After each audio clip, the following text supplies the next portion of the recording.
Carmelo, you've been cutting what's left of my hair for the last 20 years. How about that? When I came into you, I never had hair that I trusted. It was always flying here and flying there. After you, I don't have to worry about my hair. I just put it under the shower and dry it, and it's perfect for the rest of the day. You've changed my life. Do you realize that? And I think you've changed a lot of other people's lives as well.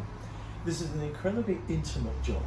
It's one of the few jobs where men get very close to other men without kicking each other or punching. It's a quiet time that men have in the chair on their own, but with someone that they can talk to, who listens and who touches them in the old days. No, who touches them. Carmelo, why did you become a barber? Mainly because my mother told me to. She forced me into it. Because it was a good job? Yeah, it was a great job. My father was a barber. He was having a great time. And she said, it's good enough for your father, and he's having a great time, and he's fed the family and everything. I said, I think you should go in it too. And it's a clean job. It's very clean. And the other thing she said, and the amount of people that your father has met, you know, he's met, he used to like boxing, so he met a lot of boxers, you know, like Carlo Mancini, forgot their names now, but you know, he met quite a lot of boxers, and you know, so that's why I became a barber. And she was right. You come to Australia when you were quite young. Yeah, 10 years old. You were 10 years old. You spoke English?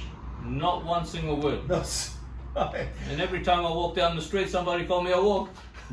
And did you get bullied at school? Oh, definitely, yeah. Yeah. Every day. Did you fight back? At the end, yes, I learned to fight back. Yeah. You've got a lot of fighting spirit, Carmelo, and you've used it to great advantage with perhaps some difficult customers you've had, but also people who maybe are searching for something, have maybe taken a wrong path in life.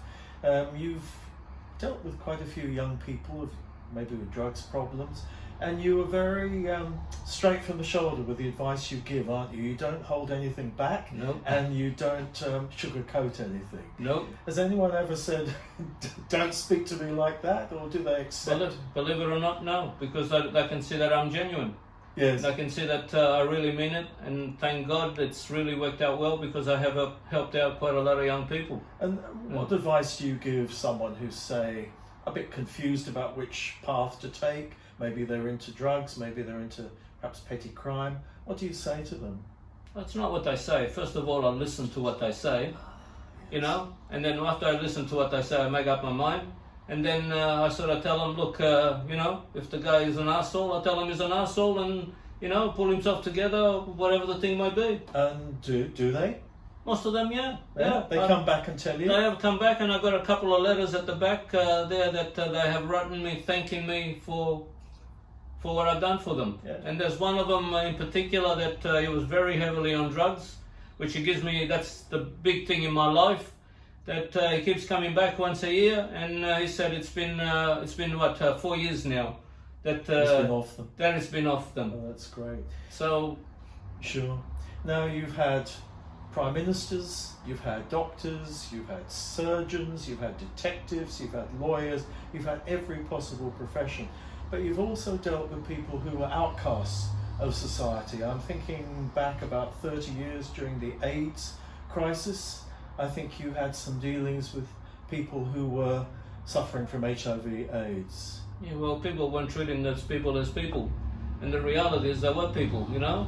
And I used to go to St. Vincent Hospital there and, you know, give them a haircut. One thing I have to be honest, I never gave them a shave, but I did cut their hair and sort of, you know, I try my very best. And there was some very young people which I could only do that for a short period, because it was just so sad that it actually tears your heart out to see these young people that they were about to die, you know. And they were all, every single one was saying to me, no, I am the one, I'm going to make it. And then you go there, Sure. and they were there. Sure. They weren't there anymore. Sure. I remember those times very well. Yeah, I don't want to remember them. I remember them, but I don't want to. As we can see from the picture on the wall, Gough Whitlam was a very important person in your professional life.